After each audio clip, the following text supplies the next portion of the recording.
you teach a lot of painters and help people grow their company. Like Hmm. what's that? How do you get them to like change their mind and start growing and like actually listen and like what's the like what makes them get over a million? Like how do you get them to that point? Well, the way so and everyone's I think you could take is my honest opinion. I think you could line up, let's say, five reasonably good coaches and say, hey, I want you, let's talk about a subject. Let's just say it's like sales, anything, but let's just say it's that. And let's just say they all were good at that thing. They all had enough information. Well, they're all going to have slightly different ways of explaining it. You know what I mean? Like the way that Joel explains sales, the way that Jason explains sales, the way that, Barstow and like everyone, myself included, there's all going to be a way that we say it. And for one person listening, they'll be like, that the way that guy's saying it doesn't really click. And the way this guy does, oh, that clicks. So I think that's the first thing. We all experienced that when we were in school. Like we've all had that one teacher that like we felt like we understood, we learned from, and we all had that teacher like no matter what they said, we never really grasped what they were talking Mm-hmm. about, right? And it might not have been it might not have been the actual subject. It might have just been the teaching style not aligned because like the disc profile, the DISC, like people learn differently. Mm-hmm. And if you're not a really highly knowledgeable teacher where you can adapt like that, you probably only have one teaching style. And so one person will get you and another person won't. And so even though I do understand disc profiles, I still just have my natural teaching style and that's it. And some people are going to love it and some people aren't. So I think that that's the first thing that for me, it was like, there's going to be people that could listen to the same thing from five other coaches. I could tell them exactly the same words and then it'll click, Mm. not necessarily because I'm better, just because something about me resonated with them. And that sometimes is enough. Mm. The mechanic part that I actually, that's unconscious, that just happens, right? The conscious part about what I think I do different is I'm a super objective person. Even when I get emotional, I'll sit and unpack the emotion and like, I'm a really dork like this, but I'll just think about like if then statements. Okay, well, this emotion happened because of this condition. How can I prevent that? How can I limit this? How can I, you know what I mean? Like I'll give you an example. um I speak a lot. I do a lot of podcasts. I speak on stages. I do live events. I do a lot of YouTube recordings. I'm on Zoom speaking publicly or to clients or in podcasts or just to team members approximately 6 hours every day. Wow. Every day.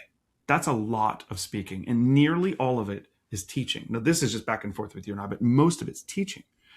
And so here's the weird thing. I'm a crazy introvert. Like it might not seem like it, but I'm incredibly introverted. And so what that means is like the difference between an introvert and extrovert is like an introvert loses emotional energy and capacity with conversations, right? Technically speaking, while I love you to death, I'm technically losing emotional energy just having this conversation, right? But I do with every conversation. It's not you, it's just me, right? Extroverts gain energy by having conversations. So typically they can have more conversations.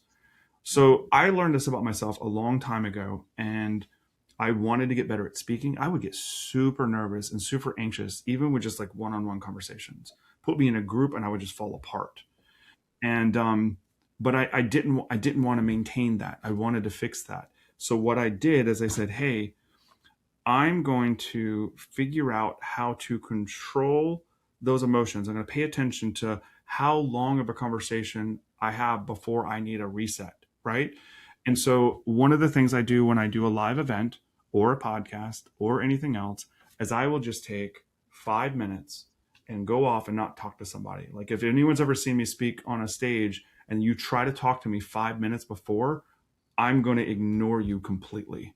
I will be like in another room towards a wall, looking out a window. I just need 5 minutes of just almost like a meditation kind of moment. And if I do that, I have zero problems. Yeah. If I don't, I have anxiety. Oh. And so, and it's really that simple. Now that's just me. Everyone's gonna be a little different, but I figured that out. And so if I just have that 5 minute reset before a long meeting, that 5 minute reset before a podcast, that 5 minute reset before going on stage, that 5 minute reset before a live event, I'm fine. Mm. Zero problems.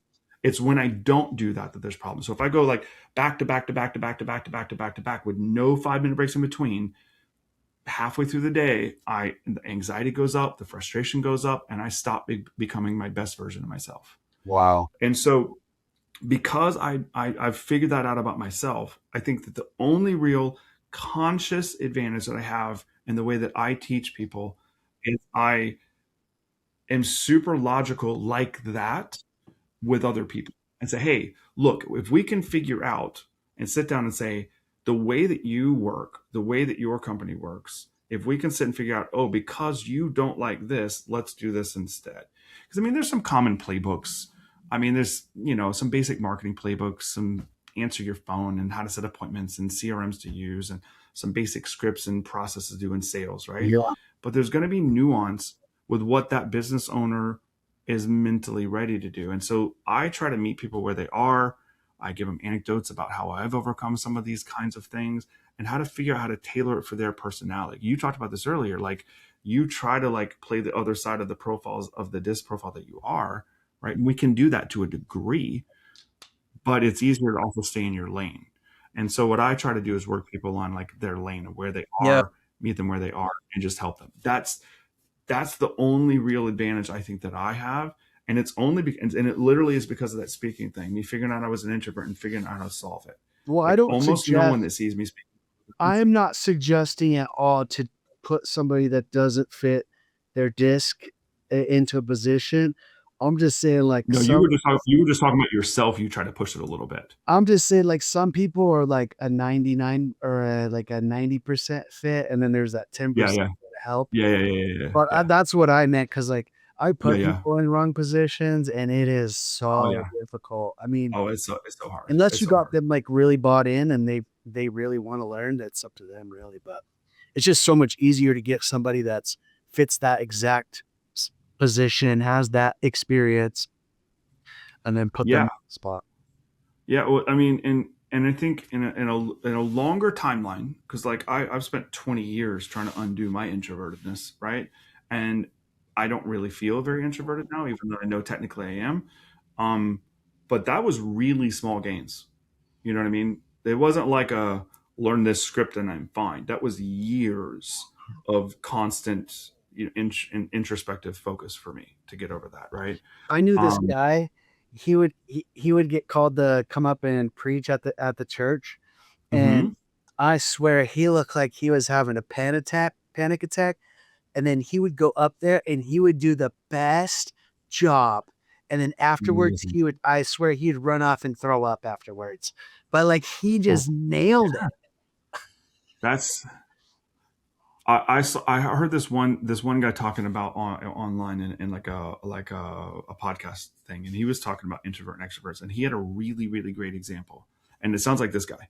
So this guy was saying, "Hey, imagine you had two piano players, and they're both equal skilled, and they're both playing some I don't know like a Beethoven piece or something. One of them is an introvert and one of them is an extrovert.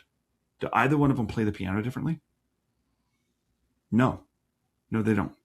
Just because one of them may be a little bit more shy and introverted and the other one's a little bit more extroverted personality wise, when it's the moment to do the thing that you need to do for that example, it's a piano player. When it's that moment, if you have the skills, you just do it. Yeah. And so like for me, like speaking on stage is a part of it's like I introduce some story and stuff, but there's an actual craft, a studyable skill to being able to speak. There's a studyable skill to be able to do sales, right? These are learnable skills, Yeah. right?